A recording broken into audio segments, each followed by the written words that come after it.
Chapter 1. The Dream. Alex Gray lived alone in a modest apartment on the east side of Metropolis, a sprawling city that never seemed to sleep. His apartment was on the 7th floor of an old but well-maintained building, the kind that creaked in the wind but offered a comforting sense of solidity. The walls were painted in muted shades of beige and gray, reflecting Alex's preference for simplicity and order. His living room was sparsely furnished, a worn-out couch, a coffee table littered with books and papers, and a small television that rarely saw use. A single potted plant sat by the window, struggling to thrive in the dim light. Alex's life mirrored his living space, uncomplicated, routine, and predictable. At 28, he worked a steady job as a data analyst for a mid-sized tech company. His days were consumed by spreadsheets, algorithms, and datasets, and his nights were often spent reading or watching documentaries. It was a solitary existence, but one that Alex found comfortable and safe.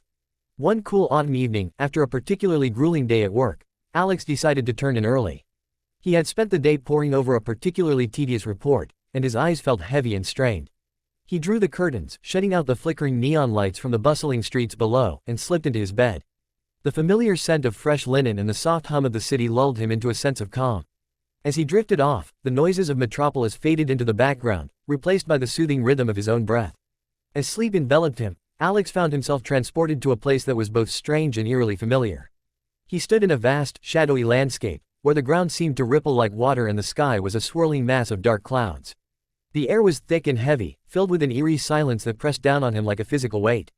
Every detail of this surreal place was vivid, almost hyper-real, and Alex could feel the hairs on the back of his neck standing on end. As he took in his surroundings, a figure began to materialize in the distance, gradually becoming clearer as it approached. Alex's heart raced as he recognized the figure. It was his father, Thomas Gray, who had passed away several years ago. Thomas looked much as he had in life, with his kind eyes and gentle smile, but there was something different about him now. His form seemed to flicker and shift, like a reflection in a disturbed pond, and his eyes held an intensity that Alex had never seen before. "Alex," his father called out, his voice echoing through the surreal landscape. "Alex, my boy, you must listen to me." "Dad?" Alex responded, his voice trembling with a mix of disbelief and emotion. "Is it really you?" Thomas nodded, his expression grave. "Yes, it's me. I've come to warn you, Alex. In 3 days, the living world and the afterlife will merge. The boundaries between our worlds will dissolve, and everything will change." Alex felt a chill run down his spine. "Merge? What do you mean? How is that even possible?" "There's no time to explain the details," Thomas said urgently. "You must prepare yourself. There's something you need to do, something very important. You need to burn hell's money for yourself." "Hell's money?" Alex repeated, confused. "What is that? Why'd I need to burn it?" Thomas stepped closer, his form becoming more solid and real. "Hell's money is spirit currency, used in the afterlife. Burning it will grant you power and protection when the merge happens. You must gather as much of it as you can and burn it for yourself. It's the only way you'll be able to survive and navigate the new world that's coming." Alex's mind reeled with questions, but his father's image began to flicker and fade, the urgency in his eyes growing more intense. "Remember, Alex, you have 3 days. Gather the hell's money and burn it. Trust me, my son. This is the only way." Before Alex could ask more, the dream began to dissolve, the shadowy landscape melting away like mist in the morning sun. He awoke with a start, his heart pounding in his chest. The room was dark and quiet, the only sound the distant hum of traffic from the streets below. He sat up in bed, rubbing his eyes and trying to shake off the remnants of the dream. It had felt so real, so vivid, that he could still hear his father's voice echoing in his mind. He glanced at the clock on his nightstand, 3:15 a.m. Alex knew he wouldn't be able to go back to sleep. The dream had left him too unsettled, his father's warning echoing in his head. He got out of bed and walked to the small kitchen, where he poured himself a glass of water. As he sipped it, he tried to make sense of what he had just experienced. Hell's money, the merge of the living world and the afterlife. It all sounded like something out of a fantasy novel. Yet, the urgency in his father's voice had been undeniable. Alex's father had never been one for flights of fancy or elaborate pranks. He had been a practical man, grounded and rational. If he had gone to such lengths to deliver this message, there had to be something to it. Determined to get to the bottom of it, Alex booted up his laptop and began searching for information on hell's money. To his surprise, he found numerous articles, forums, and even online shops dedicated to the mysterious currency. Hell's money, it seemed, was used in various Asian cultures during funerals and ancestor worship, believed to be sent to the deceased in the afterlife to provide them with wealth and comfort. As he delved deeper, Alex discovered that some believed burning hell's money could grant the living certain powers or protections. Stories of people experiencing strange phenomena after burning the spirit currency were not uncommon, though they were often dismissed as mere superstition. Alex spent the rest of the night reading everything he could find, his mind racing with possibilities. By the time the first light of dawn crept through the curtains, he had made up his mind. Whether it was real or not, he couldn't ignore his father's warning. He had 3 days to gather and burn as much hell's money as he could. With a newfound sense of purpose, Alex grabbed his coat and headed out into the city. The bustling streets of Metropolis were just starting to come alive with the morning rush. The early light cast a golden hue over the towering skyscrapers, and the air was filled with the sounds of honking cars, chattering pedestrians, and distant sirens. Alex's apartment building was situated near Chinatown, a vibrant neighborhood teeming with shops, restaurants, and street vendors. He walked through the narrow streets, his eyes scanning for any place that might sell hell's money. He soon came across a small shop tucked between a bakery and a herbal medicine store. The shop's sign, written in both Chinese and English, read, "Heaven and Earth Gifts." The display window was filled with intricate paper lanterns, incense sticks, and other items associated with traditional Chinese ceremonies. Alex pushed open the door, a small bell jingling above his head as he entered. The interior was dimly lit, with shelves lined with all manner of spiritual and ritualistic items. The air was thick with the scent of incense, and a soft, calming music played in the background. An elderly woman stood behind the counter, her eyes sharp and attentive. "Good morning," she greeted, her voice warm yet shrewd. "How can I help you today?" "I'm looking for hell's money," Alex said, trying to keep his voice steady. "I need to buy as much as I can." The woman's eyebrows raised slightly, a look of curiosity crossing her face. "Hell's money? That's not a common request. May I ask why you need so much?" Alex hesitated, unsure of how much to reveal. "It's for a special ritual," he said finally. "It's very important." The woman studied him for a moment before nodding. "Very well. Follow me." She led him to the back of the shop, where a small room was filled with stacks of hell's money in various denominations. The paper bills were colorful, adorned with intricate designs and symbols. Alex could feel a strange energy emanating from them, as if they were imbued with a power beyond the physical. "How much do you need?" the woman asked. "All of it," Alex replied without hesitation. "I'll take everything you have." The woman's eyes widened in surprise, but she quickly composed herself. "That's quite a lot. Are you sure you can afford it?" Alex nodded, pulling out his wallet. "Money is not an issue. I'll pay whatever it costs." After a brief negotiation, Alex handed over a significant amount of cash and began loading the stacks of hell's money into several large bags. As he carried them out of the shop, the woman watched him with a mixture of curiosity and concern. "Good luck with your ritual," she called out as he left. "May it bring you the protection you seek." Alex returned to his apartment, his mind buzzing with anticipation. He placed the bags of hell's money in the center of his living room and sat down to catch his breath. The enormity of what he was about to do weighed heavily on him, but he knew he had no other choice. His father's warning had been clear, and the merging of the worlds was imminent. As he stared at the stacks of hell's money, Alex felt a surge of determination. He would follow his father's advice and prepare for the coming merge. Whatever challenges lay ahead, he would face them head-on, armed with the power and protection of the spirit currency. For the next 3 days, Alex devoted himself to the task at hand. He meticulously burned the hell's money, one stack at a time, watching as the flames consumed the paper and released a faint, otherworldly glow. With each burning, he felt a strange energy coursing through him, a sense of strength and clarity that he had never experienced before. By the time the 3rd day arrived, Alex had burned nearly all of the hell's money. He stood in the middle of his living room, the air thick with the lingering scent of burnt paper. He felt different, more powerful, more attuned to the world around him. The merge was close, and he was as ready as he could be. As night fell, Alex sat by the window, looking out over the city. The streets were alive with the usual hustle and bustle, but there was an undercurrent of tension, as if the very fabric of reality was beginning to shift. He could sense the approach of something monumental, a change that would forever alter the world as he knew it. Chapter 2. Preparing for the merge. The sun had barely risen over Metropolis when Alex Gray, still shaken by the dream, began his quest for answers. The city, a sprawling urban jungle of concrete and glass, was just waking up, its streets filling with the early morning rush of commuters and delivery trucks. Alex's apartment, now cluttered with hastily scribbled notes and open books, felt like a sanctuary of sorts, albeit a chaotic one. His mind buzzed with fragments of his father's warning, the urgency in his voice, and the cryptic mention of hell's money. Determined to understand the significance of the dream, Alex sat at his small kitchen table, laptop open, and began his research. He typed, "hell's money," into the search engine and hit enter, watching as the screen filled with links to articles, forums, and online shops. The sheer volume of information was overwhelming, but Alex methodically sifted through it, piecing together the history and purpose of this strange currency.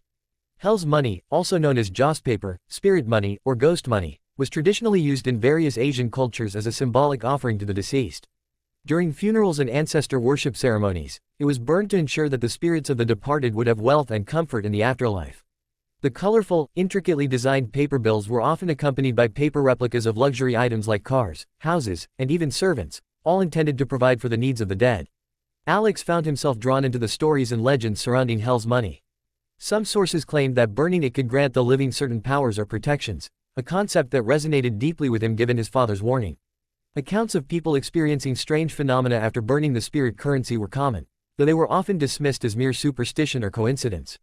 However, in light of his dream, Alex couldn't afford to be skeptical.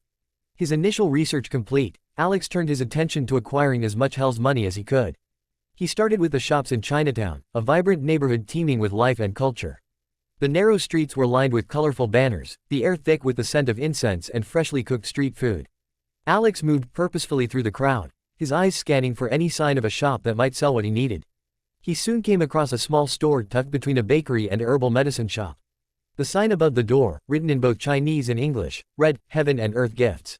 The display window was filled with ornate paper lanterns, incense sticks, and other items associated with traditional Chinese ceremonies.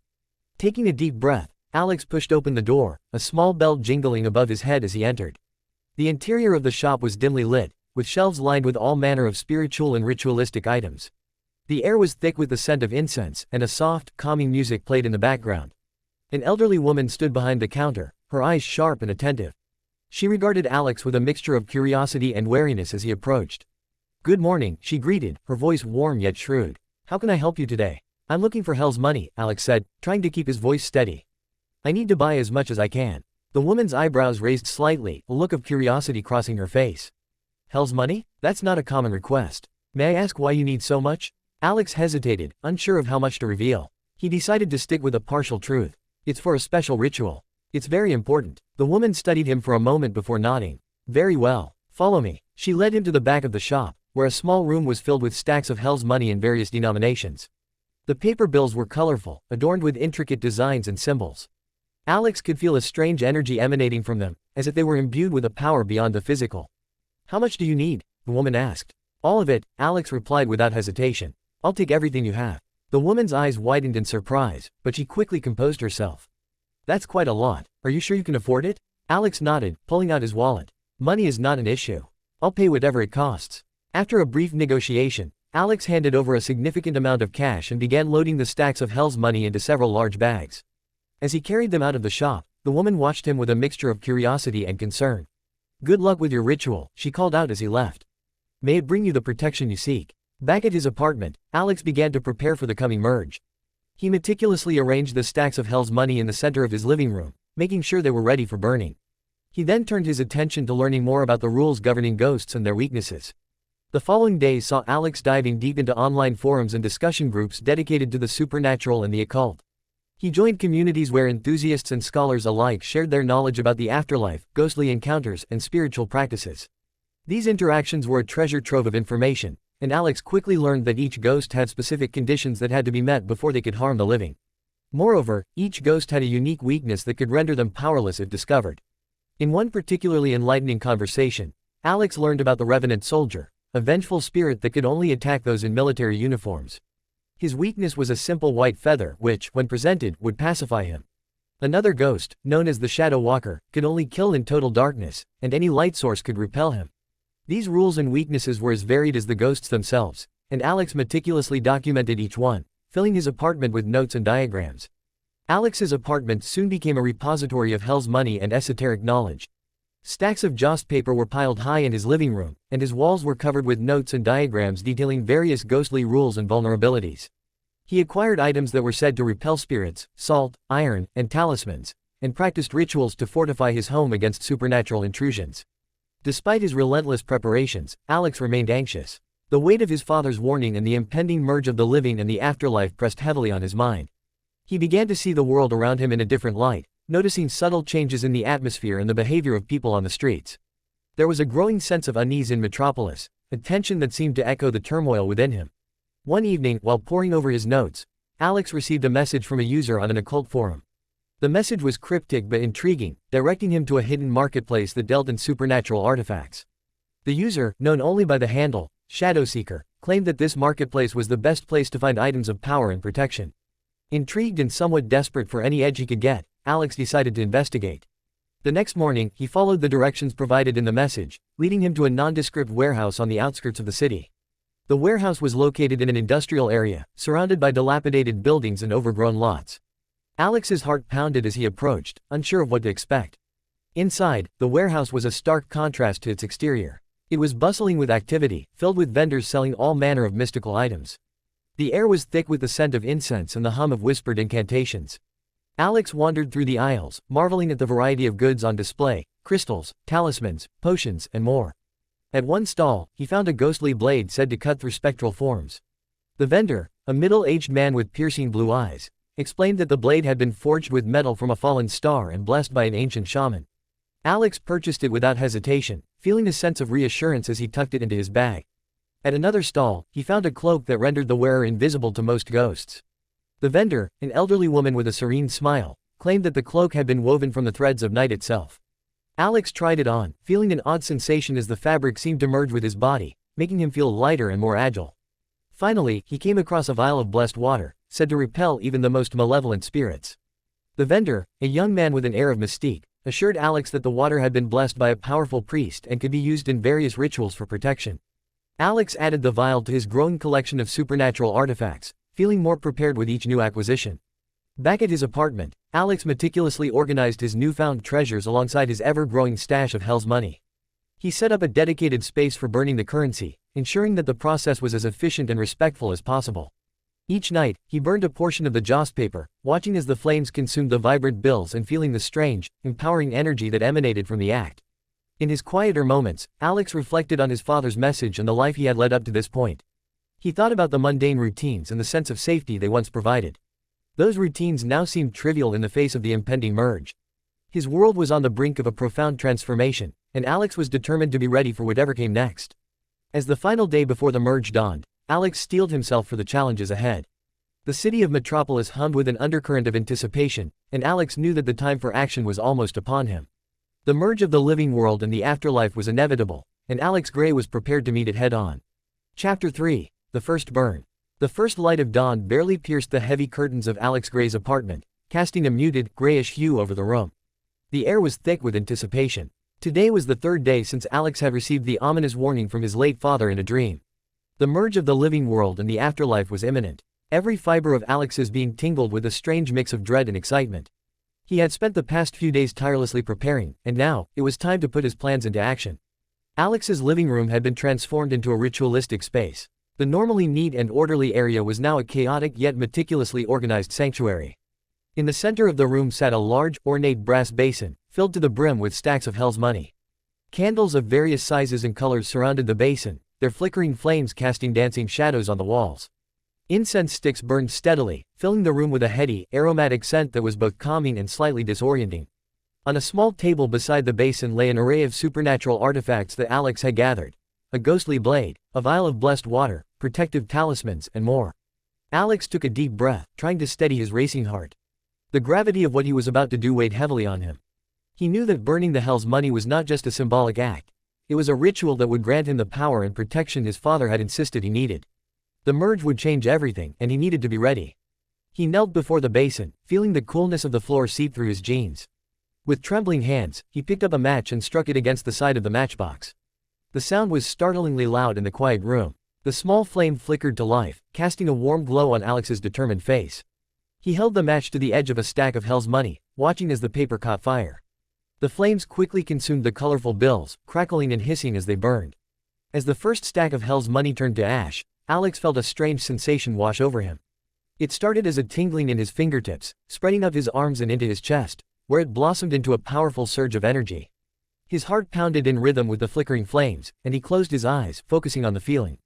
The energy was unlike anything he had ever experienced, intense, almost overwhelming, yet invigorating. The air around him seemed to thrum with an otherworldly vibration. Alex opened his eyes, and the world looked different. The colors were more vibrant, the sounds clearer. He could hear the faintest rustle of leaves outside his window, the distant hum of traffic, and the soft whispering of the candle flames. But more than that, he could see them, the ghosts. At first, they were faint, barely their flickers at the edges of his vision. But as he burned more hell's money, their forms became clearer, more defined. The ghosts varied in appearance. Some looked almost human, with translucent skin and sorrowful expressions, while others were more grotesque, their forms twisted and distorted. They seemed to be drawn to the energy emanating from the burnt hell's money, hovering around the basin and watching Alex with curious, hollow eyes. The initial shock of seeing the ghosts filled Alex with awe and fear. He had always believed in the supernatural to some extent, but seeing these spirits in his living room was an entirely different experience. He felt their presence acutely, like a chill that settled into his bones. But he also felt a growing sense of purpose. His father's warning had been clear. He needed to understand these ghosts and learn to navigate this new reality. One ghost, in particular, caught Alex's attention. It was a man, perhaps in his 30s, dressed in a tattered soldier's uniform. His eyes were filled with sorrow and confusion, and he seemed to be drawn to Alex with a sense of desperate purpose. Alex instinctively knew that this was the Revenant Soldier, a spirit he had read about in his research. According to the lore, the Revenant Soldier could only attack those in military attire, and his weakness was a simple white feather. Alex reached into his pocket, where he had prepared several such feathers. He held one out toward the ghost. The Revenant Soldier recoiled slightly, his eyes widening in surprise. Then, he nodded slowly, a gesture of understanding and acknowledgement, before fading back into the background. The room was soon filled with a variety of ghosts, each drawn by the energy of the burning hell's money. Some were benign, merely curious about the new source of power. Others were more menacing, testing the boundaries of their abilities and seeking ways to interact with Alex. He spent hours interacting with them, learning to assert his newfound power and establish boundaries.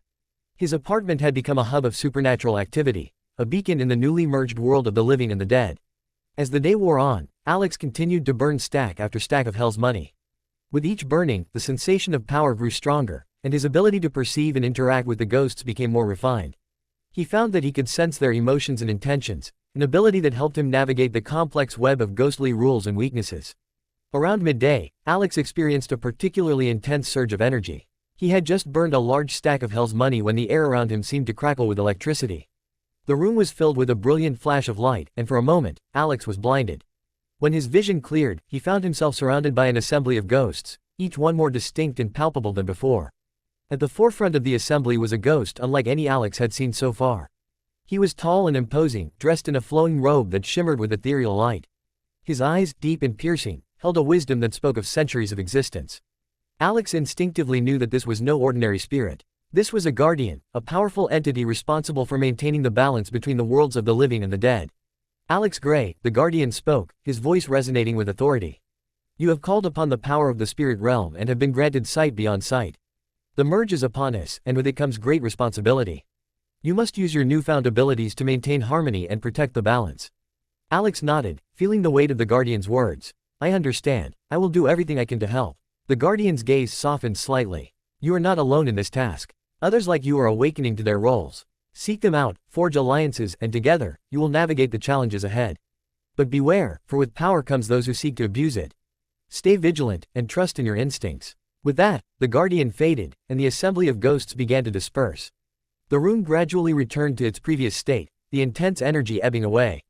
Alex felt a mix of exhaustion and exhilaration. He had crossed a threshold, and there was no turning back. Determined to heed the guardian's advice, Alex began to formulate a plan. He knew he needed to connect with others who were experiencing similar awakenings. The online communities he had joined would be a good place to start.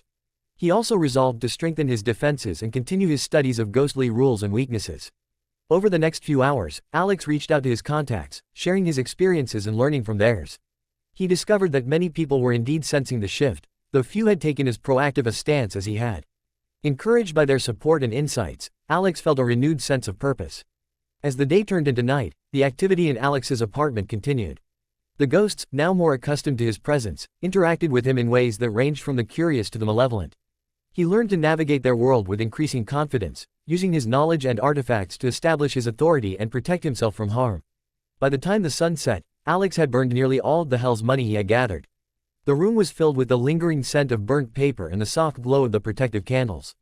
The merge was in full effect, and the world was irrevocably changed. But Alex felt ready. Armed with knowledge, power, and a growing network of allies, he was prepared to face the challenges of this new reality. As he sat in his living room, surrounded by the remnants of burnt hell's money and the faint whisperings of the spirits, Alex knew that the journey ahead would be fraught with danger and discovery. But he also knew that he was not alone, and that knowledge gave him the strength to continue. Chapter 4. The VIP Blood Hell Credit Card. With the merge of the living and the dead world now a stark reality, Alex Gray woke up to a city that felt both familiar and utterly transformed. The once mundane streets of Metropolis were now teeming with the spectral and the supernatural. Ghosts walked among the living, their ethereal forms mingling with the hustle and bustle of daily life. Buildings shimmered with a ghostly luminescence, and whispers of ancient secrets floated on the wind. Alex's reputation as a powerful mediator between the realms had spread rapidly. His apartment, now filled with stacks of hell's money and an assortment of mystical artifacts, had become a focal point for those seeking help or guidance. People and spirits alike came to him, desperate for assistance or curious about the man who could bridge the gap between worlds. One evening, as Alex was meticulously organizing his latest acquisitions of hell's money, there was a knock on his door. He opened it to find a tall, imposing figure dressed in an impeccably tailored black suit. The man's eyes glowed faintly in the dim light of the hallway, and his presence exuded an aura of authority and power. "Mr. Gray, I presume?" the man said, his voice smooth and resonant. "Yes, that's me," Alex replied, feeling a mix of curiosity and apprehension. "And you are?" "My name is Mr. Blackwood. I represent the Underworld Bank," the man said, extending a hand. "May I come in?" Alex stepped aside, allowing Mr. Blackwood to enter. The stranger's demeanor was calm and composed, but there was an underlying intensity that made Alex wary. Once inside, Mr. Blackwood surveyed the room with a discerning eye, taking in the stacks of hell's money and the various artifacts scattered about. "You've done quite well for yourself, Mr. Gray," Blackwood said, his gaze settling on Alex. "The Underworld Bank has been monitoring your activities with great interest. We are impressed by your resourcefulness and the power you have accumulated." Alex felt a surge of pride at the compliment but remained cautious. "Thank you. What brings you here, Mr. Blackwood?" Blackwood smiled, a faint, enigmatic expression. "The Underworld Bank would like to offer you a VIP Blood Hell credit card. It is a token of our recognition and a tool to aid you in your endeavors." He reached into his suit jacket and produced a card. It was unlike any Alex had ever seen, made of a dark, iridescent material that seemed to shimmer with an inner light.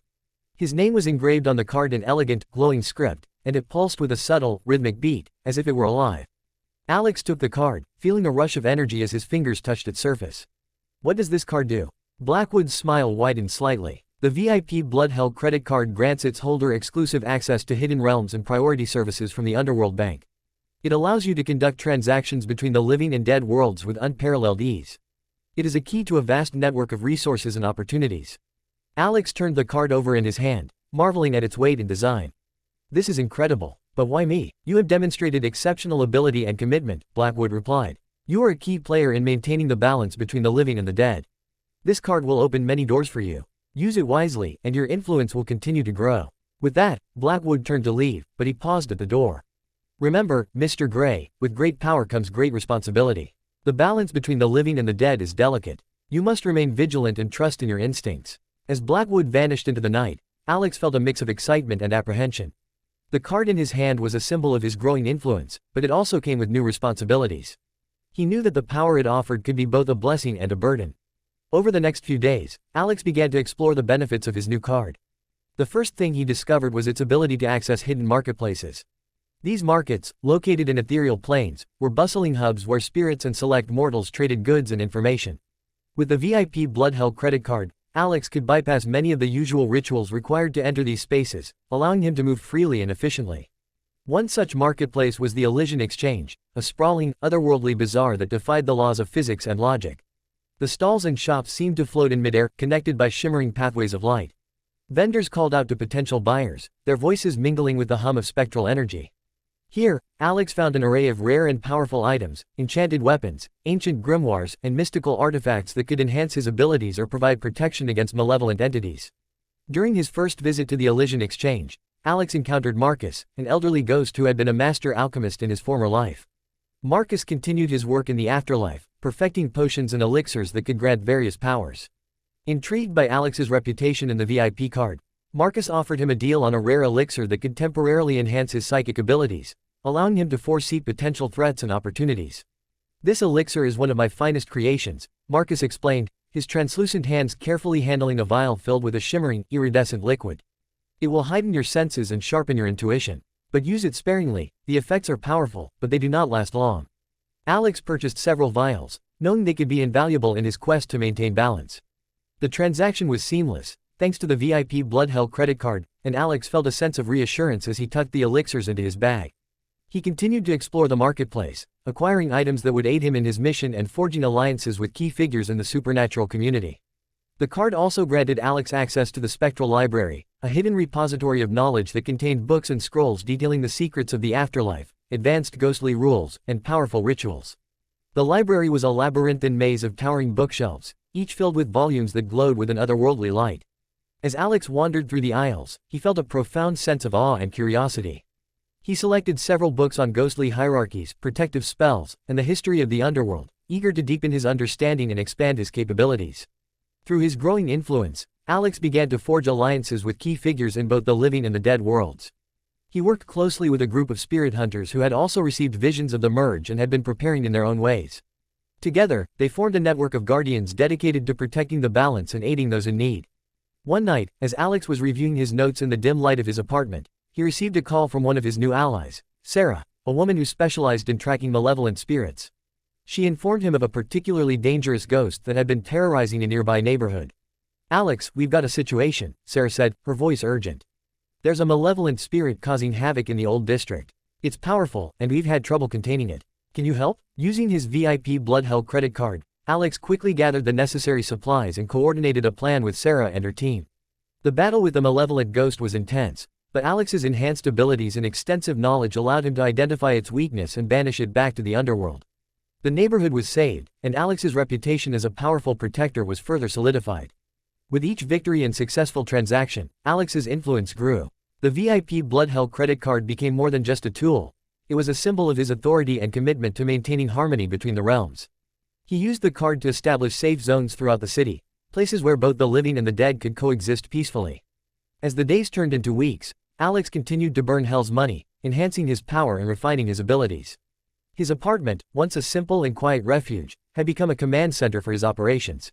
The stacks of Hell's money grew taller, and the mystical artifacts more numerous.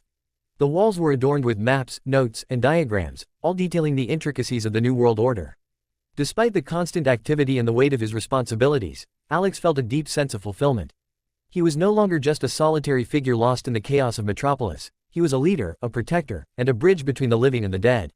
The VIP Blood Hell credit card was his key to navigating this complex and ever-changing landscape, and he wielded it with a sense of purpose and resolve.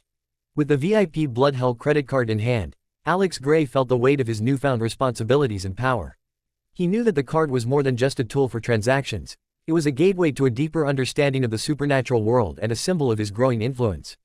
As he delved deeper into the benefits and opportunities the card provided, Alex's journey became one of constant discovery and challenge.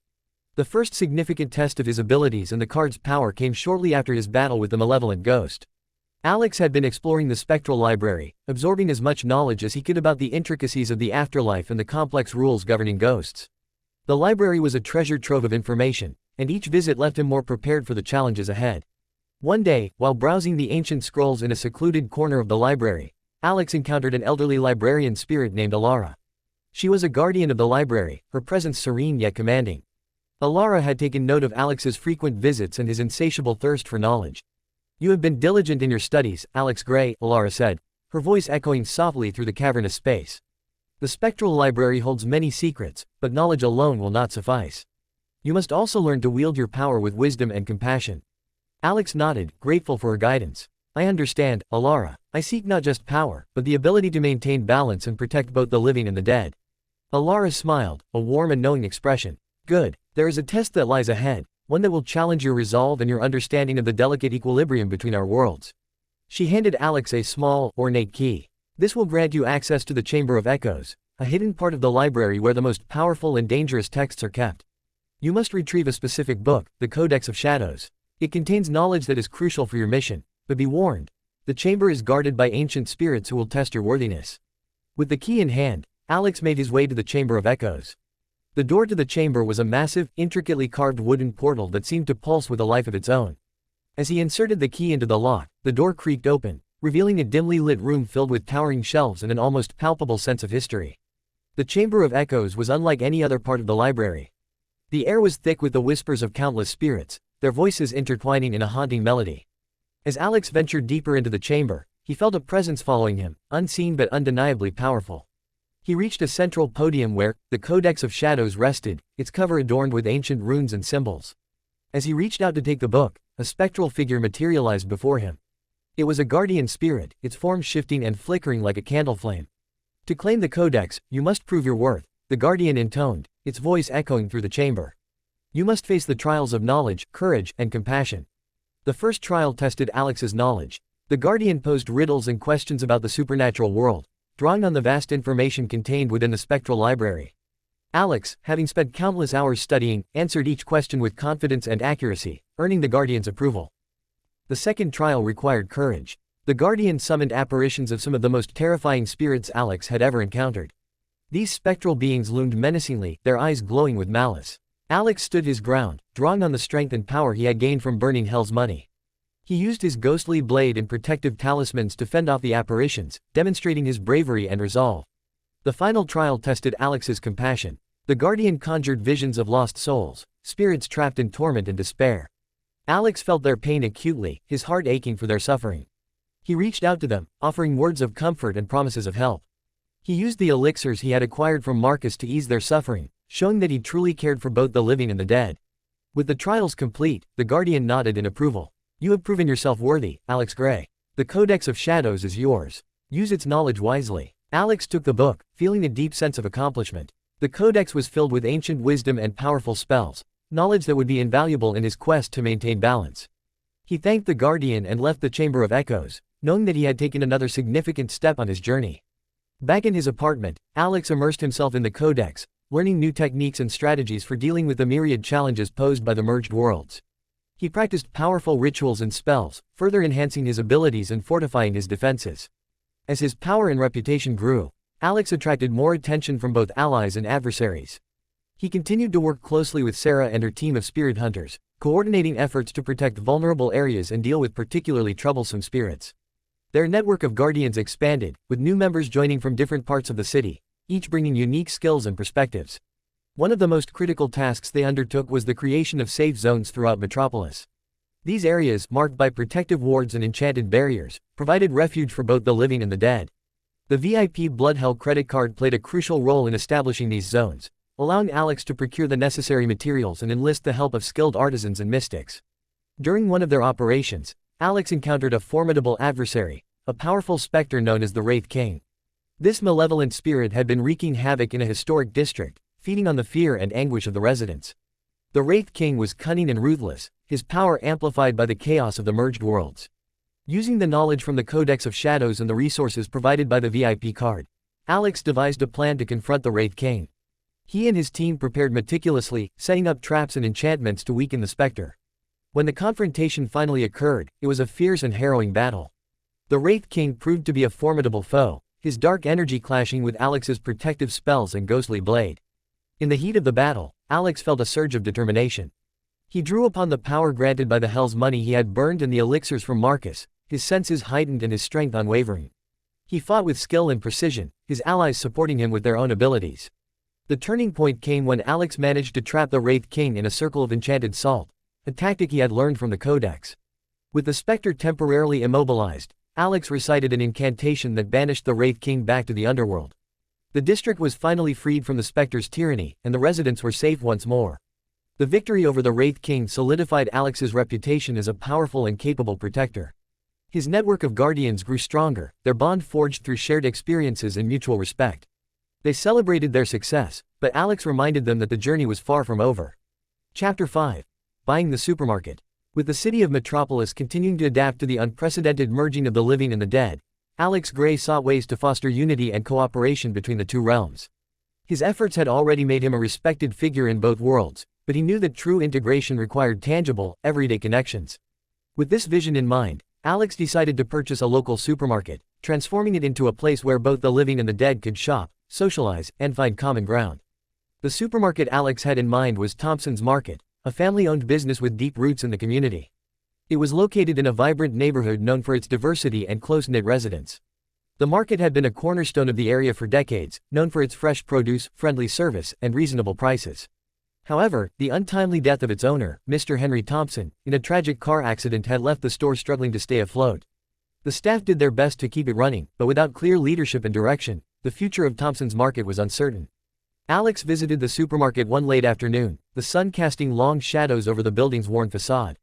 The neon sign flickered intermittently, a testament to the store's recent hardships. Inside, the shelves were sparsely stocked, and the atmosphere was tinged with a sense of loss and nostalgia. Customers moved through the aisles quietly, their faces reflecting a mixture of loyalty and concern. As Alex walked through the store, he approached the current manager, Karen, a middle-aged woman who had worked at Thompson's Market for over 20 years. She was talking to a cashier, her expression weary yet determined. Alex introduced himself and expressed his interest in buying the supermarket. Karen looked at him with a mixture of skepticism and hope. Why would you want to buy this place? It's been struggling ever since Mr. Thompson passed away. Alex smiled warmly. I believe this market can become a symbol of unity in our community. A place where both the living and the dead can come together, shop, and support each other. I want to honor Mr. Thompson's legacy by taking his vision to the next level. Karen studied him for a moment, then nodded slowly. All right, let's talk in my office. They walked to the back of the store, where Karen's office was located. The small room was cluttered with paperwork, and the walls were adorned with old photos of the market and its history. Karen gestured for Alex to sit as she took her place behind the desk. Mr. Gray, I appreciate your interest, but transforming this store into what you envision will require significant investment and effort. Are you prepared for that? She asked. I am, Alex replied confidently. And I have the resources to make it happen. More importantly, I have a vision that I believe can benefit everyone in this community, both living and deceased. Karen's eyes softened. You know, Henry always dreamed of making this market more than just a place to buy groceries. He wanted it to be a community hub. If you can bring that dream to life, I think he'd be happy to see it. Alex reached into his bag and pulled out a stack of Hell's money, placing it on the desk. This is a down payment. Hell's money can be converted into tangible assets through my connections. With this, we can start the transformation immediately.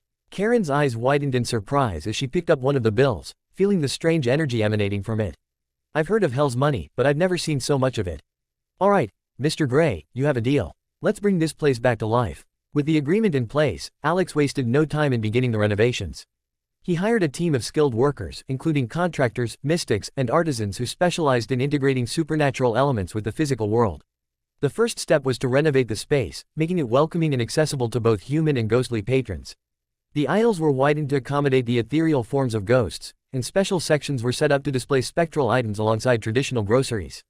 Enchanted lights were installed to provide a warm, inviting glow, and protective wards were placed throughout the store to ensure the safety and comfort of all customers. The shelves were restocked with fresh produce and everyday necessities, as well as unique ghostly goods that shimmered with otherworldly energy. One evening, as Alex was overseeing the renovations, he felt a sudden chill in the air. Turning around, he saw the faint, shimmering form of Mr. Henry Thompson, the previous owner. The ghostly figure looked around the store, his expression a mix of curiosity and concern. Mr. Thompson, Alex greeted, bowing his head respectfully. I'm Alex Gray, the new owner. I hope to honor your legacy by continuing to serve this community, both the living and the dead. The spectral form of Mr. Thompson floated closer, his eyes studying Alex intently. I've heard of you, Mr. Gray. People speak of your efforts to bridge our worlds. Why have you chosen my store? I believe this supermarket can become a symbol of unity, Alex replied earnestly. A place where both realms can coexist and benefit from one another. Your legacy deserves to be preserved and expanded upon. Mr. Thompson's ghostly form seemed to soften. I appreciate your intentions. This store was my life's work. If you truly wish to honor it, then you have my blessing. With Mr. Thompson's approval, Alex felt a renewed sense of purpose. He continued the renovations, adding spectral wards and protective charms to ensure the safety and comfort of all customers. The aisles were lined with glowing symbols that guided spirits to the sections tailored for them. Special shelves were installed to hold ghostly goods, enchanted so that both the living and the dead could handle them without interference. As the renovations progressed, the neighborhood began to take notice. Curious residents peered through the windows, intrigued by the changes taking place. Alex made a point of engaging with them, explaining his vision and inviting them to visit once the store was open. His enthusiasm and genuine passion for the project were infectious, and soon, word spread about the unique new supermarket. One day, while overseeing the installation of the final enchanted shelves, Alex was approached by a young woman named Emily. She was holding the hand of a small boy who looked at the store with wide, curious eyes. Mr. Gray? Emily asked hesitantly. Yes, that's me, Alex replied, smiling warmly. How can I help you? I'm Emily, and this is my son, Ben, she said, squeezing the boy's hand gently. We've heard a lot about what you're doing here. My husband, he's no longer with us, but Ben and I still feel his presence. We're hoping this place will help us stay connected to him. Alex's heart went out to them. Emily, Ben, I'm so glad you came. This store is meant to be a place where the living and the dead can come together, share moments, and support each other. I'm sure your husband will be able to visit you here. Emily's eyes filled with tears of gratitude. Thank you, Mr. Gray. That means more to us than you can imagine. Ben tugged at his mother's hand, looking up at Alex with a mixture of hope and curiosity. Will there be special things here for ghosts, too? Alex knelt down to Ben's level, his smile reassuring. Yes, Ben, there will be all kinds of special things for ghosts, and for you, too. This store is for everyone. As the grand opening day approached, Alex and his team worked tirelessly to ensure everything was perfect. The store was transformed into a vibrant, welcoming space that reflected the merging of the two realms. Enchanted decorations adorned the walls, and the aisles were stocked with a mix of traditional groceries and spectral items that glowed with an ethereal light. The grand opening itself was a celebration unlike any other. Alex organized an event that brought together people from all walks of life and numerous spirits from the afterlife. The atmosphere was electric, filled with a sense of hope and possibility. A live band played cheerful music, and food stalls offered samples of both conventional and spectral delicacies. Demonstrations of the unique products available in the store drew crowds of curious onlookers. Alex stood at the entrance, welcoming guests with a warm smile. He felt a deep sense of pride as he watched people and ghosts mingling, shopping, and sharing stories. The supermarket had become a place of unity and community, just as he had envisioned. Among the first customers was an elderly woman named Mrs. Jenkins, a longtime resident who had known Mr. Thompson well. She approached Alex, her eyes twinkling with curiosity. "Young man, I've heard so much about this place. It's truly remarkable. Mr. Thompson would be proud." "Thank you, Mrs. Jenkins," Alex replied. "I wanted to create a space that honors his memory and serves our community in this new era." Mrs. Jenkins nodded, then pointed towards the section with spectral items. "I've never seen anything like this before. Can you tell me more about it?" Alex guided her through the aisles, explaining the various spectral goods. There were ghostly fruits that glowed with an inner light, elixirs that promised both physical and spiritual benefits, and enchanted artifacts that could enhance one's connection to the afterlife. Each item had been carefully sourced and enchanted to ensure its safety and effectiveness. As they walked, Alex noticed a young girl staring wide-eyed at a display of spectral toys. Her mother, a ghostly figure, stood beside her, a look of amazement on her translucent face. The girl picked up a shimmering doll, her eyes lighting up with joy. "Mom, look, it's just like the stories you used to tell me," she exclaimed. The mother smiled, a tear of ectoplasmic energy forming at the corner of her eye. "Yes, sweetheart, it's beautiful." Alex approached them, offering a friendly smile. "I'm glad you like it. We've tried to create a place where both worlds can share their wonders." The mother nodded, her expression filled with gratitude. "Thank you, Mr. Gray. This means more than you know." The grand opening of the newly transformed Thompson's Market was a resounding success, but for Alex Gray, it was only the beginning. He knew that maintaining the delicate balance between the living and the dead required continuous effort and innovation. As he walked through the bustling aisles, he observed the interactions between his diverse customers. Spirits floated beside living shoppers, children marveled at ghostly toys, and spectral fruits shimmered on the shelves. Alex felt a deep sense of fulfillment, but he was also keenly aware of the challenges that lay ahead. One of the immediate tasks was to ensure that the store could consistently meet the unique needs of both its living and spectral patrons. Alex convened a meeting with his team, which included Karen, the manager, Emily, who had become a valuable liaison with the local community, and several other employees who had shown a remarkable ability to adapt to the new reality. "We've had a fantastic start," Alex began, his tone both celebratory and determined. "But we can't rest on our laurels. We need to make sure we're meeting the needs of all our customers and creating a sustainable model for the future." Karen nodded, her experience and pragmatism invaluable to the operation. "We've had a lot of positive feedback, but we also need to be prepared for any issues that arise. There are still a lot of people who are uncertain about shopping alongside ghosts." Emily added, "We should have regular community events and workshops to educate people about the spectral items and how they can benefit both the living and the dead. It's all about building trust and understanding." Alex agreed, and they set about planning a series of initiatives to engage the community further. They decided to host weekly open forums where customers could share their experiences and offer suggestions. They also planned workshops on using spectral items, such as preparing meals with ghostly fruits that could enhance one's health and spirit. In the weeks that followed, the supermarket became more than just a place to shop, it became a community hub. Alex's team organized events that brought people together, fostering a sense of unity and mutual respect. One such event was a cooking class led by a renowned chef who had recently passed away but had retained his passion for culinary arts in the afterlife. The class was a hit, with attendees learning how to cook with spectral ingredients that added both flavor and otherworldly benefits to their dishes. The store also introduced a loyalty program that catered to both living and spectral customers. The program offered discounts, special offers, and exclusive access to new spectral products. The initiative was well received, further cementing the supermarket's place as a beloved community institution. However, as the supermarket's popularity grew, so did the challenges. One evening, as Alex was closing up the store, he received a call from Sarah, one of his key allies in the network of spirit hunters. She sounded urgent. "Alex, we've got a situation," Sarah said. "There's a group of restless spirits causing trouble in the neighborhood. They're disrupting the peace and scaring people away from the market." Alex's heart sank. He knew that such disturbances could undermine all the progress they had made. "I'll be there as soon as I can. Meet me at the entrance of the market." He quickly gathered his tools, including the ghostly blade and protective talismans, and headed to the supermarket. When he arrived, he found Sarah and her team waiting, along with several concerned residents. The spirits in question were gathered near the market's entrance, their forms flickering with agitation and unrest. Alex approached them cautiously, holding up a hand in a gesture of peace.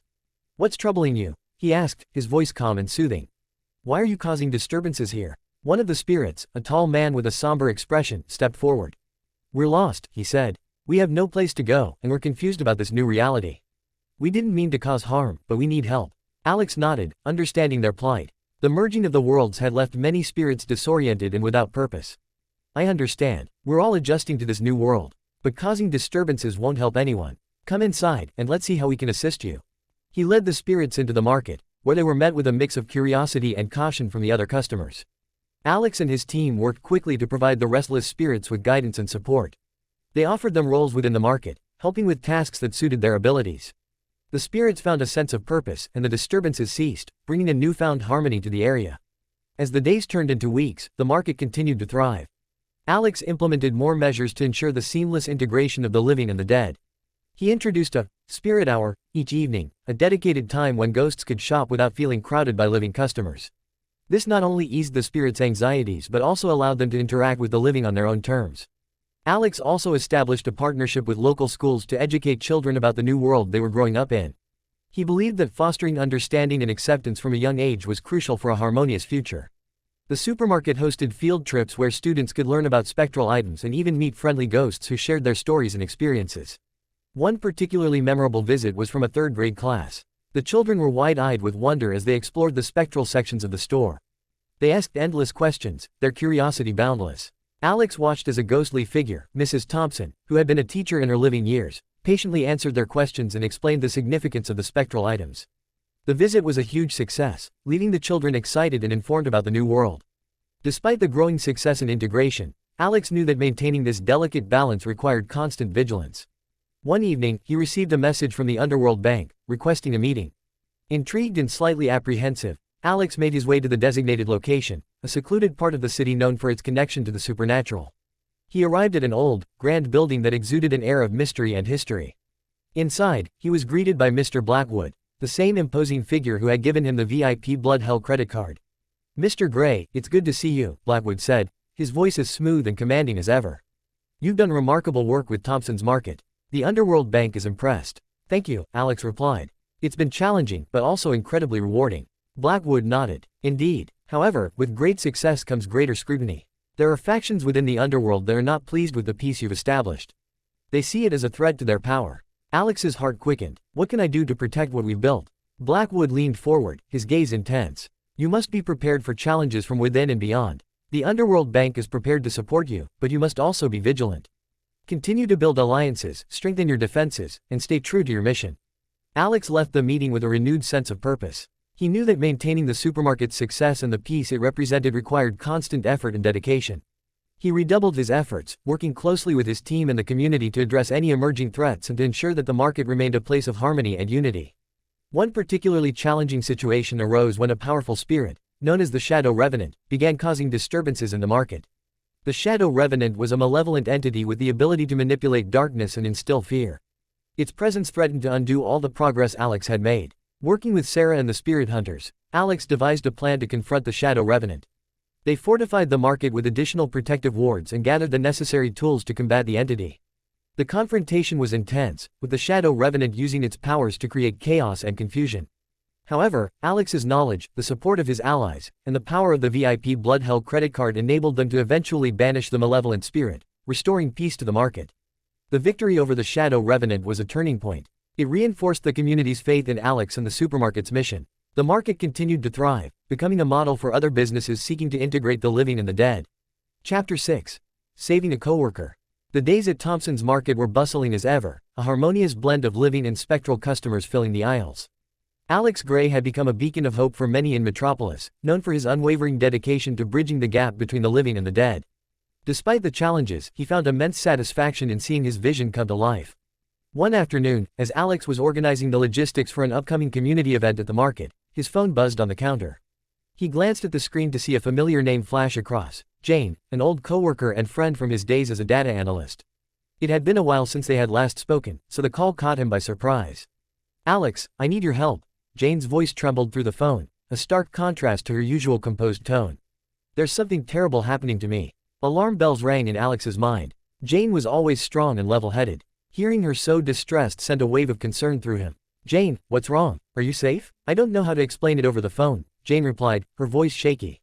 "Can you meet me? I'm at the cafe on 5th and Maple." "I'm on my way," Alex said, grabbing his coat and informing Karen he'd be stepping out for a while. As he made his way through the bustling streets, his thoughts raced with possibilities. The city had become a complex web of supernatural and mundane, and he had encountered various threats. He feared that Jane might have fallen victim to one of them. Arriving at the quaint cafe, Alex quickly spotted Jane seated in a corner, her usually bright demeanor clouded with fear. She looked pale and exhausted, her eyes red and her hands trembling as she held her coffee cup. "Jane, what happened?" Alex asked gently, sitting down across from her. Jane took a deep breath, struggling to steady herself. "It's a ghost, Alex. It started appearing a few weeks ago. It looks like a man, but every time it comes, I feel this horrible, cold pressure. It demands things from me, makes me feel like I need more and more of something. I can't escape it." Alex's heart sank as he listened. The description sounded all too familiar. He had read about such entities, drug ghosts. These malevolent spirits preyed on individuals' vulnerabilities, exploiting their weaknesses and feeding on their despair. They were particularly dangerous, as they thrived by fostering addiction and drawing strength from their victims' suffering. "Jane, I believe you," Alex said firmly, reaching across the table to take her hand. "It sounds like you're dealing with a drug ghost. These entities are particularly insidious, but I can help you. I need to know more about when it appears and what it demands." Jane's eyes filled with tears of relief. "It usually comes at night, when I'm alone. It demands that I find something, anything, to consume. The more I give in, the stronger it seems to get. I've been so scared, Alex. I don't know what to do." Alex nodded, understanding the urgency of the situation. "Jane, do you trust me?" "Yes, of course," she replied without hesitation. "Good. We need to go to your apartment and confront this ghost. I have the tools and knowledge to banish it, but you have to be strong and resist its influence while I work." They left the cafe and headed to Jane's apartment, a modest but cozy space on the 3rd floor of an old building. As they walked, Jane continued to share her experiences, each word adding to Alex's resolve to help her. Arriving at the apartment, Alex immediately felt the oppressive atmosphere Jane had described. The air was thick with a sense of foreboding, and the temperature seemed to drop as they stepped inside.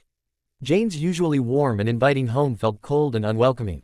"Jane, I need you to stay close to me and try to stay calm," Alex instructed as he unpacked his tools. A vial of holy water, protective talismans, and his ghostly blade. Jane watched anxiously as Alex placed talismans around the room and drew protective symbols on the walls with chalk. "Stay within this circle," Alex said, drawing a large protective circle on the floor with salt.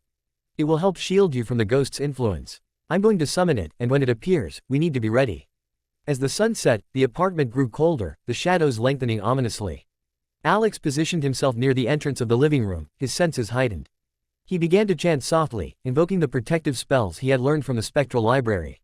Minutes ticked by, the tension in the room thickening. Suddenly, the oppressive feeling intensified, and a sinister presence began to manifest. The ghost materialized slowly, its form flickering into view. It was a tall, gaunt figure with hollow eyes and an aura of malevolence. It moved towards Jane, its voice a harsh, chilling whisper. "Give in, you need more." Jane shivered, her fear palpable, but she stayed within the protective circle, her eyes locked on Alex. He stepped forward, holding up the vial of holy water. "You will not torment her any longer," Alex declared, his voice steady and authoritative. "In the name of all that is holy, I banish you from this place." The ghost hissed and recoiled as Alex splashed the holy water towards it. The liquid sizzled upon contact, and the ghost's form began to waver and dissolve. It screamed, a sound filled with rage and agony, as the holy water burned away its malignant essence. The ghost fought back, its form shifting and contorting as it tried to resist the purification. It lashed out with dark tendrils of energy, but Alex stood firm, his resolve unshaken. He continued to chant, drawing on the power he had amassed through his dealings with the supernatural. The protective talismans glowed with a bright, ethereal light, reinforcing the barrier between Jane and the ghost. "By the power of light and purity, I command you to leave," Alex shouted, his voice resonating with the authority he had gained from his experiences. The ghost let out one final, anguished wail before it disintegrated into a cloud of dark mist, which quickly dissipated into nothingness. The oppressive atmosphere lifted instantly, replaced by a sense of calm and relief. Alex lowered the vial of holy water, breathing heavily but feeling triumphant. Jane, who had been trembling throughout the ordeal, let out a sob of relief. Tears streamed down her face as she rushed forward to embrace Alex. "Thank you, Alex. I don't know what I would have done without you." Alex hugged her back, feeling her tension slowly melt away. You're safe now, Jane. That ghost won't bother you anymore. But we need to take some steps to ensure it doesn't return or that another one doesn't take its place. Over the next few days, Alex helped Jane cleanse her apartment and strengthen its spiritual defenses.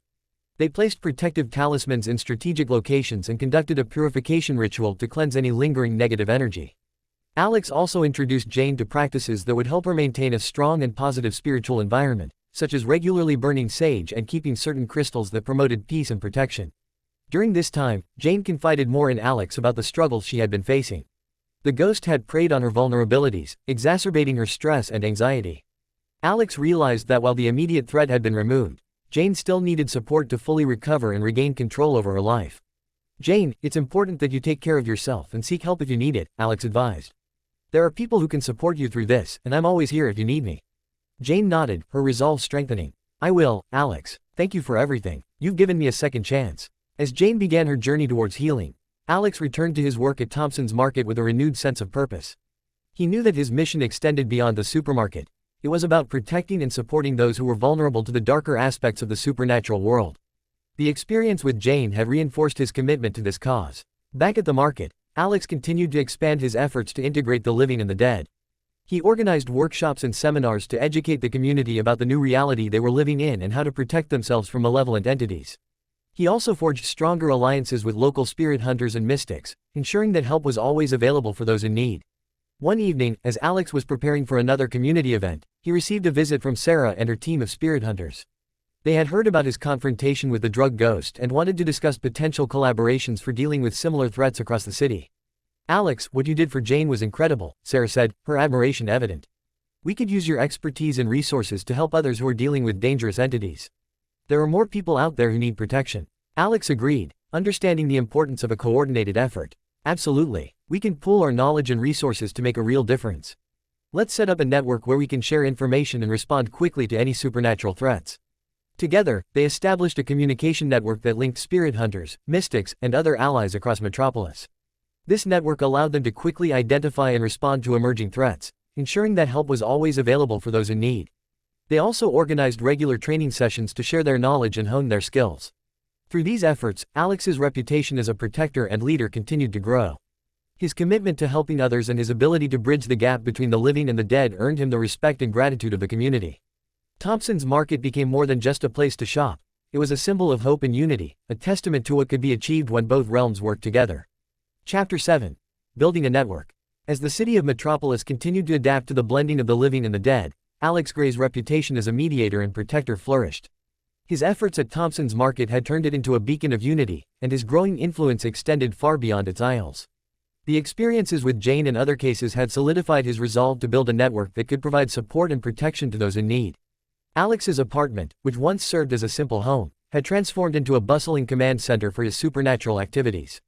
The living room was filled with maps, books, and artifacts, each item playing a crucial role in his efforts to maintain balance between the realms. Shelves were lined with texts from the spectral library, detailing ghostly rules, rituals, and histories.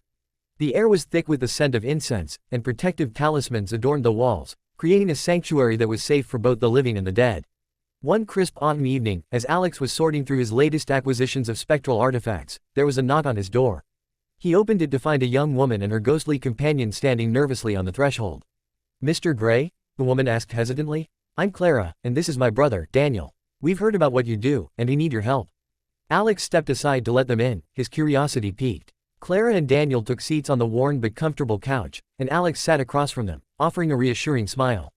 "How can I help you?" he asked, his tone gentle and inviting. Clara took a deep breath, glancing at her brother, whose translucent form shimmered faintly. "Daniel died in a car accident 6 months ago. Since then, he's been stuck in this world, unable to move on. We've tried everything, priests, mediums, you name it, but nothing has worked. We heard about you from a friend who said you might be able to help us." Alex nodded, understanding the pain and frustration they must be feeling. "I'll do everything I can to help. Let's start by understanding what's keeping Daniel here." He turned to Daniel, who looked anxious but hopeful. "Daniel, can you tell me about the accident and what you've experienced since then?" Daniel's voice was soft and distant, like a whisper carried on the wind. "I was driving home from work late at night when another car ran a red light and hit me. It all happened so fast. When I woke up, I was, like this. I tried to reach out to Clara, but she couldn't see or hear me at first. I don't know why I'm still here. I just feel lost. Alex listened carefully, his mind racing through the possibilities. He had encountered many wandering souls, each held back by different reasons: unfinished business, unresolved guilt, or simply the inability to accept their own death. Daniel, sometimes spirits are tethered to this world by strong emotions or unresolved issues, Alex explained. We need to find out what's anchoring you here and address it. It could be something you need to say or do, or it might be about finding closure. Clara reached out to hold Daniel's hand, her fingers passing through his ghostly form but conveying her love and support. I miss you so much, Daniel. We all do. If there's anything we can do to help you move on, please tell us. Daniel's eyes glistened with ectoplasmic tears. I feel guilty. I was driving too fast. If I had been more careful, maybe I could have avoided the accident. I don't want to leave Clara feeling like I abandoned her. Alex nodded, recognizing the weight of Daniel's guilt. Guilt is a powerful emotion, but holding onto it won't change the past. Clara, do you forgive Daniel? Clara nodded emphatically, tears streaming down her face. Of course, I do. It wasn't your fault, Daniel. It was an accident. I just want you to find peace. Alex took a deep breath, feeling the emotional intensity in the room. Daniel, it's clear that Clara forgives you and wants you to move on. Sometimes, it takes a symbolic act to release the ties that bind a spirit. Let's perform a ritual to help you find peace. He retrieved a small vial of blessed water and a white feather from his collection. Placing them on the table, he explained their significance. The blessed water will purify the space, and the feather symbolizes the release of burdens. Clara, I need you to sprinkle the water around Daniel, and Daniel, I want you to focus on letting go of your guilt and accepting Clara's forgiveness. As Clara carefully sprinkled the blessed water, Alex began to chant a purification incantation. Daniel closed his eyes, his form shimmering as he concentrated on releasing his guilt. The air in the room grew warmer, filled with a sense of calm and tranquility. When the ritual was complete, Daniel opened his eyes, a peaceful expression on his face. I feel lighter. Thank you, Alex. Thank you, Clara. Clara smiled through her tears. I love you, Daniel. Be at peace. With a final, loving glance at his sister, Daniel's form began to fade. Within moments, he was gone, leaving behind a sense of serenity and closure. Clara sat back, her face a mixture of sorrow and relief. Thank you, Alex, she said softly. You've given us both the chance to move forward. Alex nodded, feeling a deep sense of fulfillment. It was my honor to help. Remember, Clara, you're never truly alone. Daniel's spirit will always be with you in some way. As Clara left, Alex reflected on the encounter. He realized that while helping spirits find peace was important, it was equally crucial to support the living who were left behind. His apartment had become more than just a workspace, it was a sanctuary for those seeking solace and guidance. Word of Alex's success spread quickly, and soon, more people and spirits sought his help. His apartment became a hub of activity, with individuals coming and going at all hours. Some sought to reconnect with lost loved ones, while others needed assistance in resolving supernatural issues. Alex's knowledge and compassion earned him a loyal following among both the living and the dead. One evening, as Alex was reviewing his notes on a particularly complex case, there was a knock at the door. He opened it to find a young man and his elderly grandmother standing nervously in the hallway. Mr. Gray, I'm Jack, and this is my grandma, Martha. We've heard about you from a friend and we're hoping you could help us. My grandpa passed away recently, and we've been experiencing strange occurrences in our house ever since. We think his spirit is still there, but we don't know why. Alex welcomed them inside and listened to their story. Jack and Martha described how objects in their home would move on their own, and they often heard whispers in the middle of the night. Martha, in particular, felt a strong presence, especially in the bedroom she had shared with her late husband, George. Grandpa George was a good man, Jack said, his voice filled with emotion. He loved Grandma deeply. We think he's trying to communicate with us, but we don't know how to help him. Alex nodded, understanding the situation. It sounds like George has some unfinished business or a message he needs to convey. Spirits often linger when they have strong emotional ties or feel they need to protect their loved ones. He gathered his tools and accompanied Jack and Martha to their home. The house was warm and inviting, filled with memories of a loving family. As they entered, Alex felt the familiar sensation of a spirit's presence. George's spirit was indeed there, and it was clear that he was trying to communicate. In the bedroom, Alex set up a small altar with candles, incense, and a photograph of George. He placed his hands on the photograph and closed his eyes, focusing on the spirit's energy. George, if you can hear me, please come forward, Alex called out gently. Your family is here, and they want to help you find peace. The room grew colder, and a faint shimmer appeared near the bed. George's spirit slowly materialized, his expression one of deep love and concern. Martha, Jack, George's voice was a soft whisper, filled with emotion. I've been trying to reach you. I'm sorry for scaring you. Martha stepped forward, tears in her eyes. Oh, George, we've missed you so much. Why are you still here? I couldn't leave without making sure you were all right, George replied. I wanted to protect you and make sure you knew how much I loved you. Alex nodded, understanding the depth of George's love. George, your family knows you love them. They need to hear it from you one last time so they can find peace, and you can move on. George's spirit looked at Martha and Jack with profound love. Martha, you were my everything. I love you more than words can say. Jack, take care of your grandma for me. Be the man I know you can be. Martha sobbed softly, feeling George's presence. I love you, George. We'll be okay. It's time for you to rest. George's form shimmered as he felt the release of his emotional burden. With a final, loving glance at his family, he slowly faded away, leaving behind a sense of calm and closure. Jack and Martha thanked Alex profusely, their hearts lighter. Alex watched them with a sense of fulfillment, knowing he had helped another family find peace. As he left their home, he realized that his work was making a significant impact on the lives of many. Chapter 8. The Ghostly Market. The late autumn night enveloped Metropolis in a shroud of mist and mystery. The streets were quieter than usual, the hum of the city softened by the thick fog that rolled in from the harbor. Alex Gray was no stranger to these late-night excursions. Since the merging of the living and the dead worlds, he had grown accustomed to the spectral activities that thrived under the cover of darkness. Tonight, however, he was driven by a different purpose. He had discovered the existence of a hidden ghostly market, a place where spirits traded items of immense power and rarity. The information had come from an unlikely source, an old, reclusive medium named Ezekiel who lived on the outskirts of the city.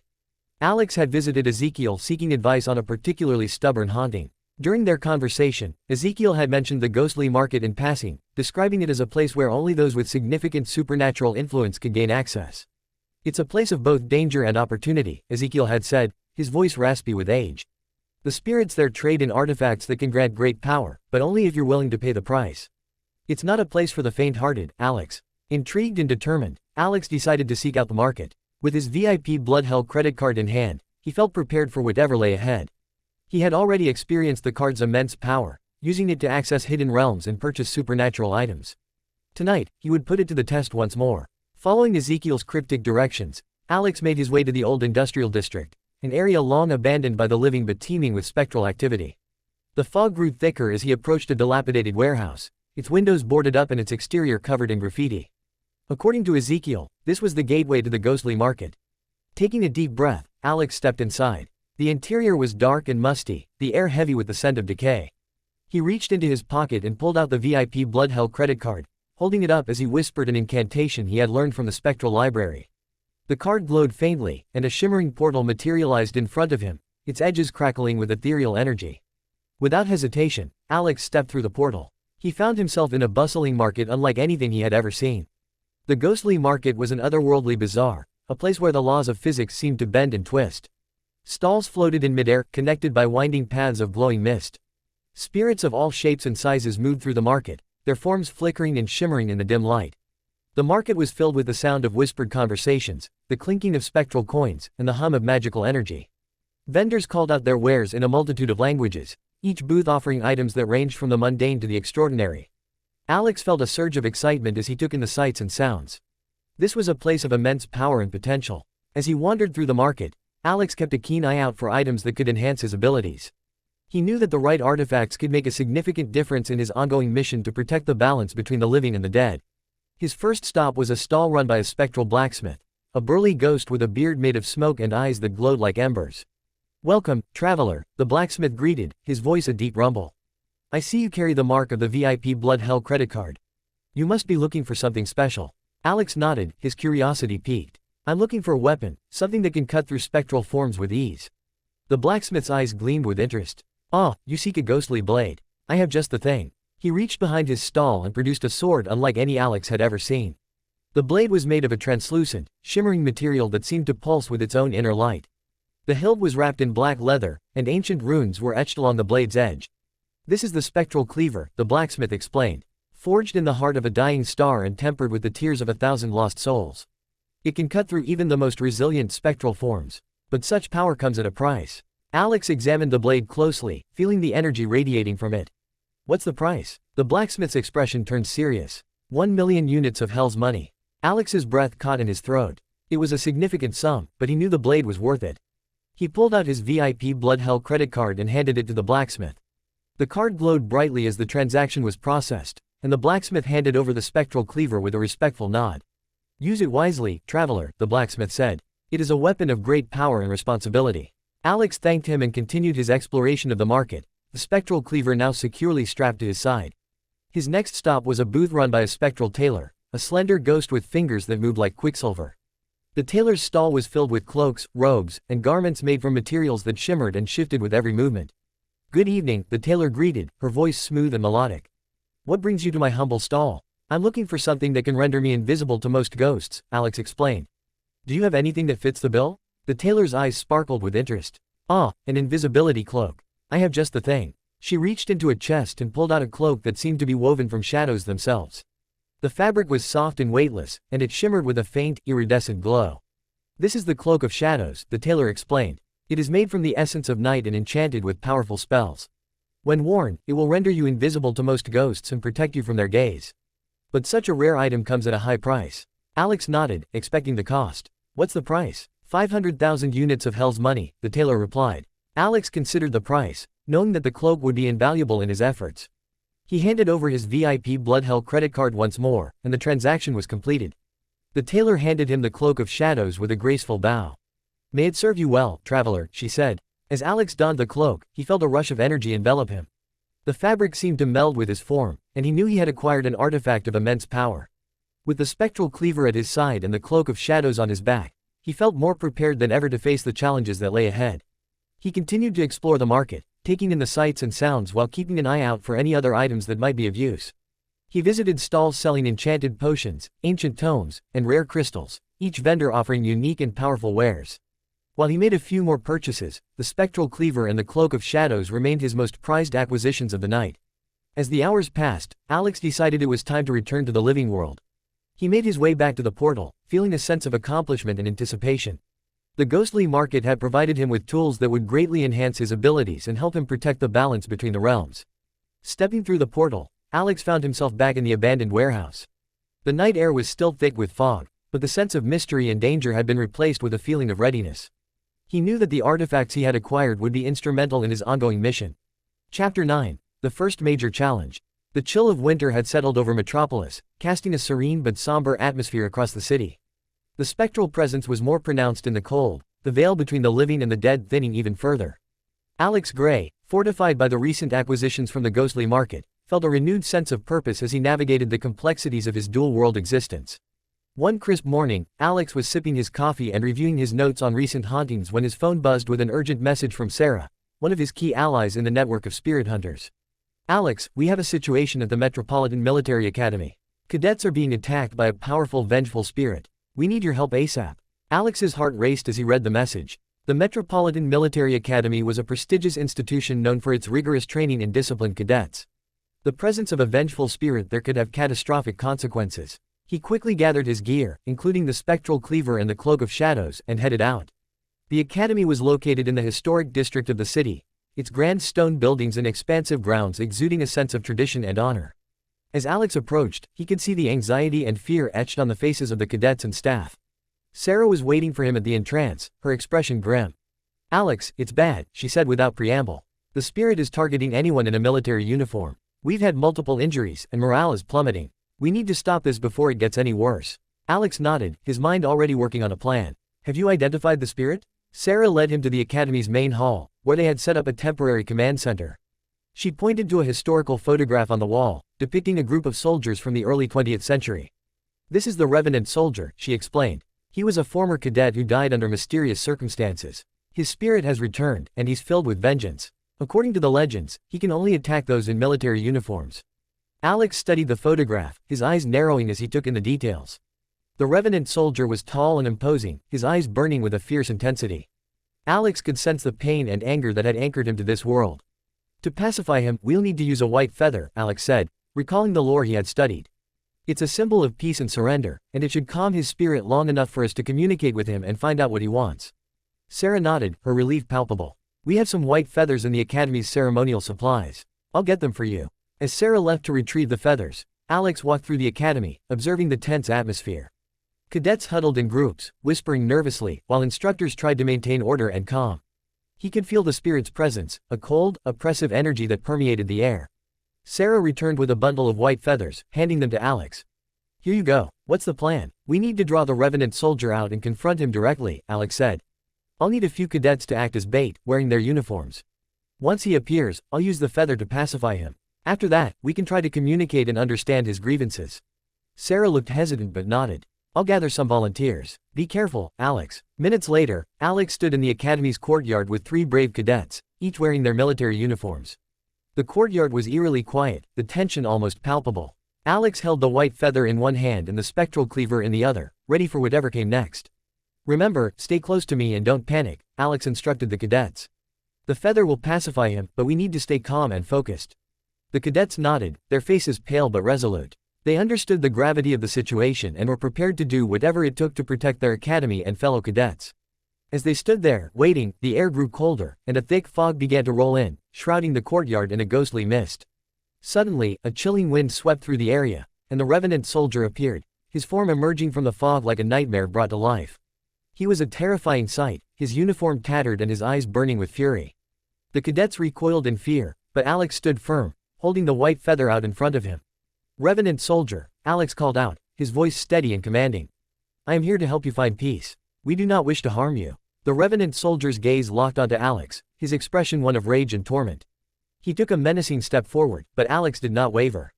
I offer you this symbol of peace, Alex continued, holding the feather higher. Let us talk and understand your pain. The revenant soldier paused, his fiery eyes narrowing as he stared at the white feather. The tension in the air was almost unbearable as the spirit seemed to wrestle with his emotions. Slowly, the rage in his eyes began to fade, replaced by a profound sadness. The ghostly figure lowered his head, his shoulders sagging as if a great weight had been lifted. Alex stepped closer, the feather still held out as a gesture of peace. Tell us what troubles you, Alex said softly. Why have you returned to this place? The revenant soldier looked up, his expression now one of sorrow and regret. I was wronged, he said, his voice a mournful whisper. I died unjustly, accused of crimes I did not commit. My honor was tarnished, and I was left to suffer in silence. I have returned to seek justice, to clear my name. Alex felt a pang of sympathy for the tormented spirit. We can help you, he said, but attacking these cadets will not bring you peace. Let us find a way to clear your name and restore your honor. The revenant soldier's form flickered, his rage giving way to a desperate plea for redemption. Help me, he whispered. I just want to be remembered for who I truly was. Alex nodded, his resolve strengthening. We will. But first, you must promise to harm no one else. Let us work together to find the truth. The revenant soldier seemed to consider this for a moment before nodding slowly. I promise. I will wait. With that, the spirit began to fade, his form dissolving into the mist. The oppressive cold lifted, and the courtyard felt warmer, more peaceful. The cadets let out a collective sigh of relief, their fear replaced by a sense of hope. Sarah approached, her expression one of admiration and relief. You did it, Alex. You calmed him down. Alex smiled, though his mind was already racing with thoughts of how to clear the revenant soldier's name. The real challenge begins now. We need to uncover the truth about his death and restore his honor. Over the next few days, Alex and Sarah delved into the Academy's archives, searching for records and testimonies related to the revenant soldier's death. They interviewed retired instructors, scoured old military logs, and pieced together a narrative that had long been buried under layers of time and neglect. The more they uncovered, the clearer it became that the revenant soldier had indeed been wronged. He had been falsely accused of treason by a jealous superior officer, leading to his untimely death and the tarnishing of his name. With this new information, Alex and Sarah presented their findings to the Academy's current administration. The Academy's leadership, moved by the evidence and the tragic story of the revenant soldier, agreed to hold a special ceremony to clear his name and restore his honor. The event was attended by cadets, instructors, and even local dignitaries, all gathered to pay their respects and acknowledge the truth. During the ceremony, the Academy's commandant gave a heartfelt speech, acknowledging the injustice that had been done and formally exonerating the revenant soldier. As the words echoed through the courtyard, a sense of peace and closure settled over the crowd. In the distance, Alex could feel the presence of the revenant soldier, his spirit finally at rest. The ceremony ended with a solemn salute, and the white feather was placed in a position of honor within the Academy's memorial hall, a symbol of the peace that had been achieved. As the crowd dispersed, Alex stood quietly, reflecting on the journey. He had faced his first major challenge and emerged victorious, not through violence but through understanding and compassion. The gratitude of the Academy's cadets and the peaceful resolution of the revenant soldier's torment filled him with a profound sense of fulfillment. Sarah joined him, her eyes shining with pride. You did it, Alex. You helped him find peace and restored his honor. The cadets will never forget this. Alex smiled, feeling the weight of the journey lift from his shoulders. It was a team effort, Sarah. We all played a part. And this is just the beginning. There will be more challenges, but I know we can face them together. Chapter 10. Expanding Influence. The success at the Metropolitan Military Academy had cemented Alex Gray's reputation as a powerful and compassionate mediator between the living and the dead. Word of his ability to resolve even the most complex and dangerous hauntings spread rapidly throughout Metropolis, drawing both praise and requests for help from all corners of the city. With each victory, Alex's influence grew, and he began to realize that his mission was evolving into something far greater than he had initially envisioned. One evening, as Alex sat in his apartment surrounded by maps, notes, and spectral artifacts, he contemplated his next steps. His work with the Revenant Soldier had shown him that the real power lay not in defeating spirits, but in understanding them and helping them find peace.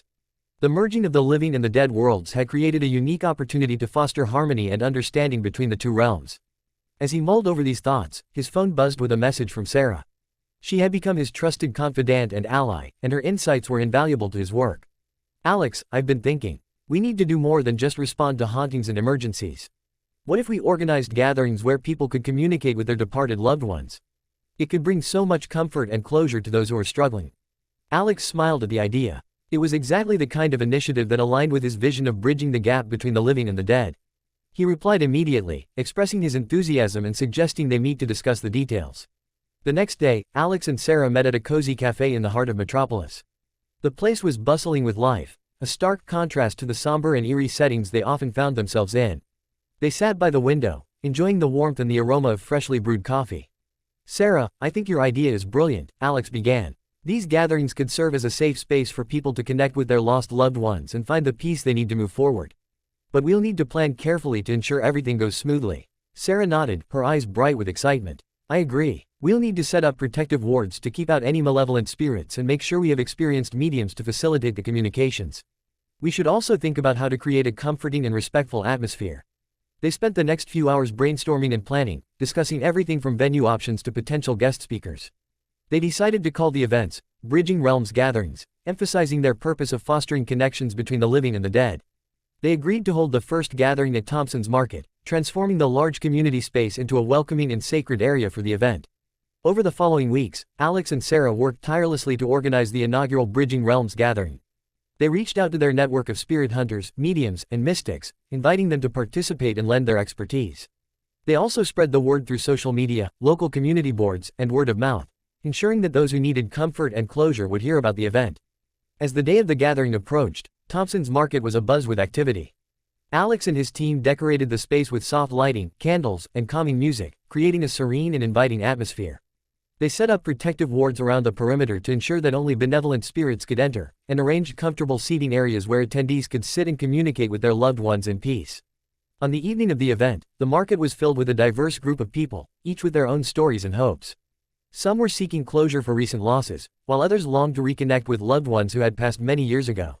The air was thick with a mixture of anticipation, hope, and a touch of nervousness. Alex stood at the front of the room, welcoming the attendees and explaining the purpose of the gathering. "Thank you all for being here tonight," he began, his voice calm and reassuring. "This is a safe space where you can connect with your departed loved ones, find closure, and share your experiences. We have experienced mediums here to assist you, and we've ensured that this space is protected from any negative energies. Let's work together to bridge the gap between our worlds." As the gathering commenced, the attendees were guided to different areas where they could sit with mediums and begin their communications. The room was soon filled with quiet conversations, soft cries of joy, and the occasional tearful reunion. Alex moved through the space, offering support and ensuring that everything was running smoothly. One of the first attendees Alex assisted was an elderly woman named Mrs. Robinson. She had lost her husband, Thomas, a year ago and had been struggling with the grief ever since. She sat nervously at a small table, clutching a photo of Thomas in her hands. "Mrs. Robinson, how can I help you tonight?" Alex asked gently, sitting down across from her. She looked up, her eyes filled with sorrow. "I just want to know that Thomas is okay. I miss him so much, and I need to feel his presence again." Alex nodded, feeling the weight of her grief. "We'll do our best to connect with him. Let's start by focusing on your memories of him and inviting his spirit to join us." He placed a hand on hers, and together they closed their eyes, focusing on the love and memories that Mrs. Robinson held for her husband. Alex whispered an incantation, calling forth Thomas's spirit to join them. Moments later, a gentle warmth filled the air, and a faint shimmer appeared beside Mrs. Robinson. She opened her eyes, tears streaming down her face as she saw the familiar form of her husband standing before her. "Thomas," she whispered, reaching out towards him. "Margaret, my love," Thomas replied, his voice soft and filled with emotion.